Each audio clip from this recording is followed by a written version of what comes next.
In this video, we will show you how to fix a Samsung Galaxy A33 that can't send SMS or text messages.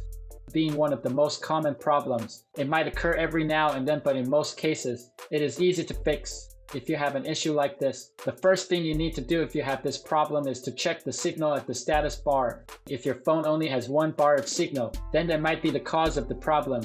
We suggest you cut off all wireless communications in your phone for a few seconds. To do that, swipe down from the top of the screen and tap the airplane icon. After a few seconds, tap on it again to re-enable all wireless connections. Then try to see if you can now send text messages. If the problem continues, then the next thing you have to do is to refresh your phone's memory by rebooting it.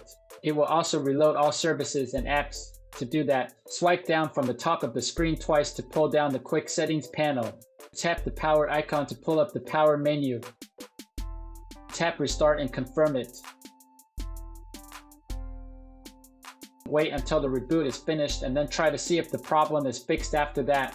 Because if it still occurs, then the next thing you need to do is to reset the network settings of your phone. Doing so will refresh the connection of your phone to the tower. To do that, pull up the app drawer and tap Settings. Scroll down and tap General Management. Tap Reset at the bottom of the screen and select Reset Network Settings.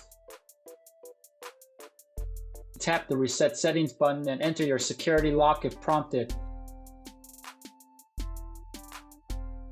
Tap Reset to finally reset the network services in your phone.